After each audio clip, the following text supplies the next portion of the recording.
Why do you think people take their tastes so very personally? And You know why? Because your engagement with an artwork is dependent on your experiences. The last one was, are you an honest person? Did I say that? Yes, you did.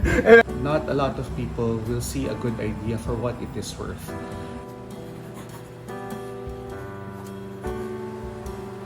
Geraldine Dindin Araneta is, among other things, one of the co-founders of the biggest event in the Philippine art scene called Art Fair Philippines.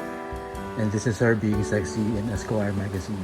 Ricky Francisco is the director and curator of Fundacion Sanso, among many other things. They came over to my house and I thought maybe I should ask them a couple of questions. Sir, let's sit down. Let's sit down. Let's you guys. So, Okay. Dindin Araneta and Ricky Francisco. Favorite art ever that the whole world should take care of forever. One art piece. Ako yung kay Lau Kun and his sons. Yun yung favorite ko that I think people should see and generations from now should be able to see. All right. Me, the winged cemeteries in the Louvre. Yeah, Okay. it's a sculpture of a goddess without a head.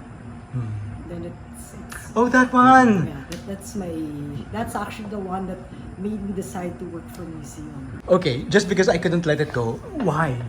No, because well, I've never responded to it. And so this is the first time I'm talking to somebody Yeah, who you know why? I don't know. I've only seen it one time, no? But really, it was so majestic. You know, like when you see it at the top of the stairs, and it felt like this very, very powerful figure in movement, but without a head. I just thought that it really just appealed to me. Okay.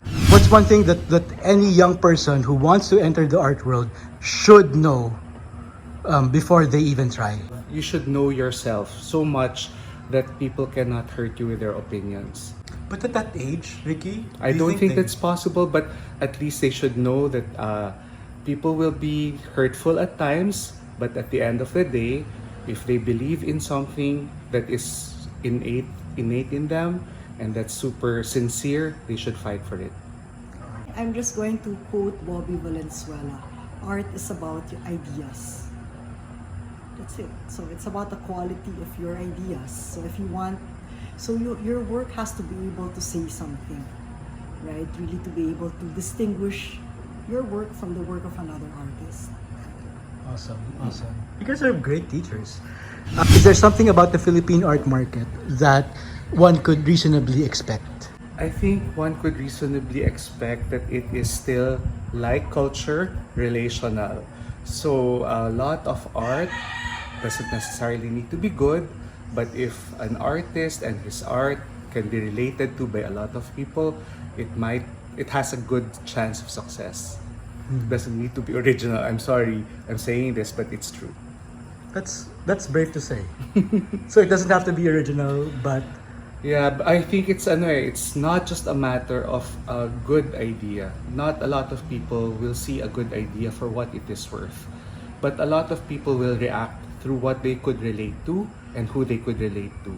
So that thing matters in this art scene, I think, at this moment in time. Alright. So I'm just saying that.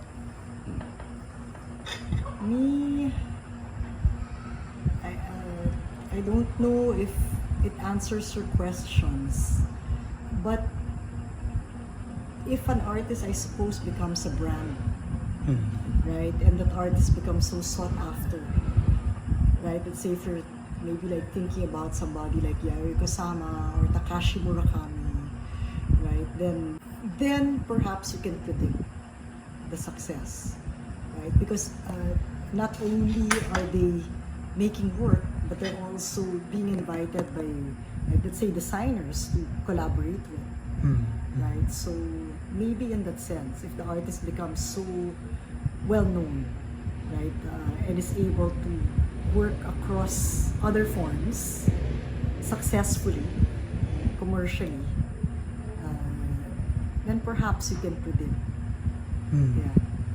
Can I add one more? Yes, yes. Sometimes it's not about originality or greatness really. Sometimes it's also about luck. I'm saying this not to discourage you, but also to encourage those whose ideas have not been understood. So it's not always about you. Sometimes it's about luck. So kahit na ano yan, ipaglaban mo. You know, Dindin told me that when I did the show yeah, you said Yeah. you know, Mark, sometimes it's about luck. You should, and then you told me I should be open to it. I should be open to luck. Because I think luck is for any business that you're in, right? You can be the most hardworking person, but if the breaks don't come your way, then maybe you can't realize certain opportunities. Right? But luck kasi also comes when you put yourself in a certain situation that maybe can possibly bring you luck. Yeah. Right? And A keeping certain- it at that level Yes, yeah. takes work. So Yes, yeah. it doesn't end with luck though. Yeah, You have to so work for it. Hard work and luck Oo. work are hand in hand. Go hand in hand. Ways of seeing. Diba? Like ways of seeing. That's a very basic intro. Yeah. Yeah. How to look at a work of art. Mm. Then another one is also The Little Prince. Hmm. Right? Diba? May Saint-Exupéry. Really? Yeah. For art Really? management?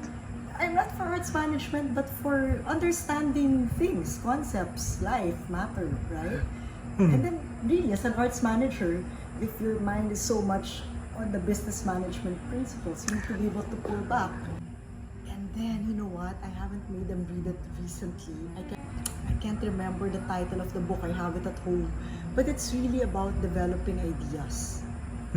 It's I will look for it. I'll look Okay, for it. okay. I haven't seen it, but I make them read that, and then it's an arts management compendium of essays, no, by William Burns, who writes the arts management textbook, no, and then there's this other book recently on organizational management in the creative industries.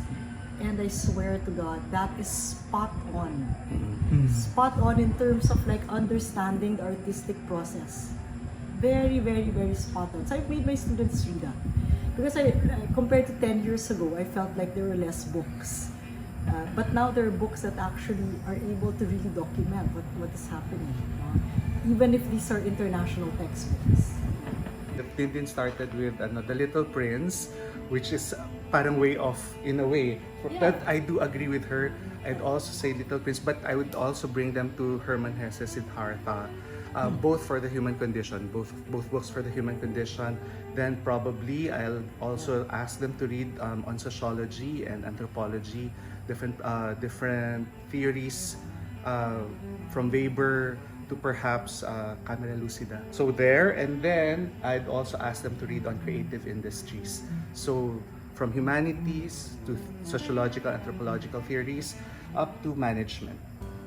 Articulate the best thing that you like, you Dindin, the best thing that you like about Ricky. Ricky, the best thing that you like about Dindin. Oh my God. I love Ricky because I've known him from the time he entered the art world. And I always say this.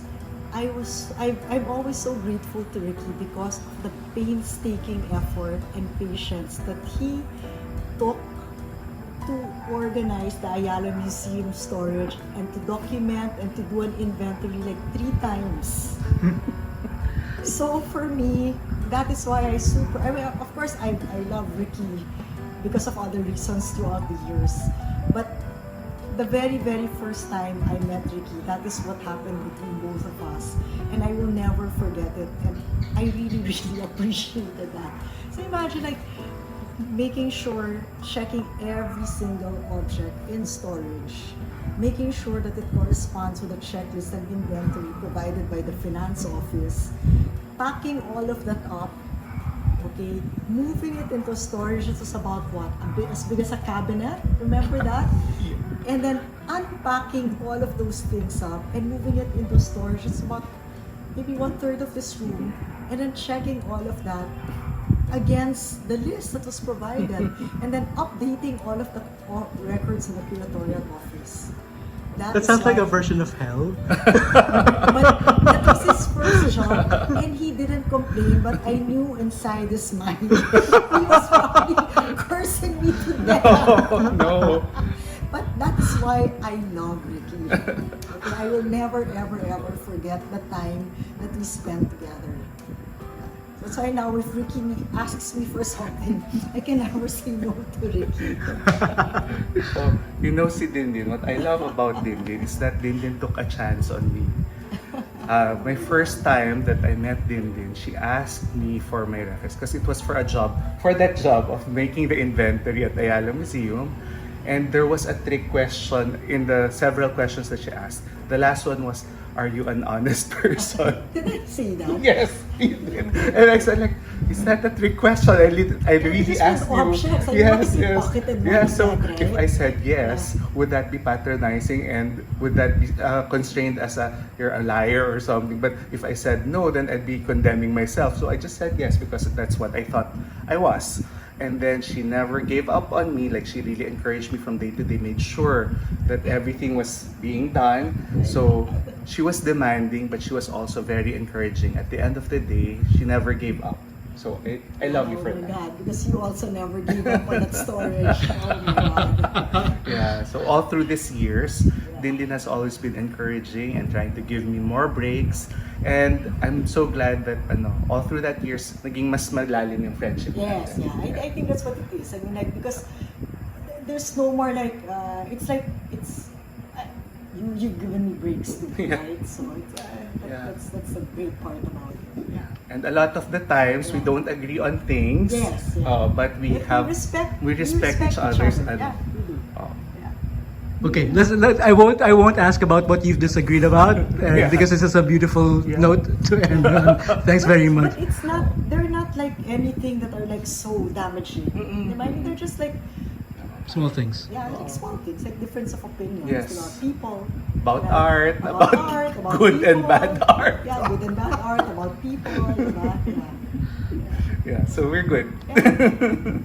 Okay, can I ask just one last question? sure. Every time personal aesthetics is involved, parang people are kind of personal. Yes. I noticed that Because it even is very like personal. even when wait, and I want to appear in the video because I don't want it to seem na parang I blue screened you guys. Yes. They Yeah. really are in my house. Sa gitna ka, Mark. All right, this is my last question. Parang because I noticed like there was a time I was talking to Patrick Flores, and parang he got a whiff of my non-admiration for a certain artist that he really admires.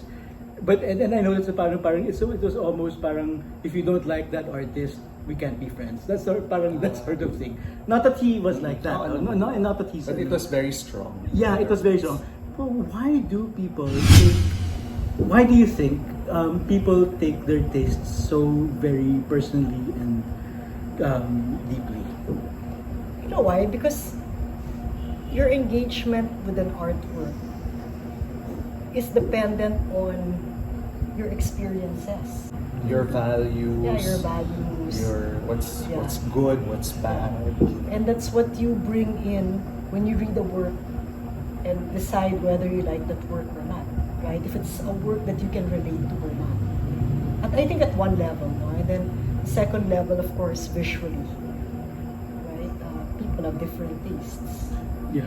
It's also about a lot of ego.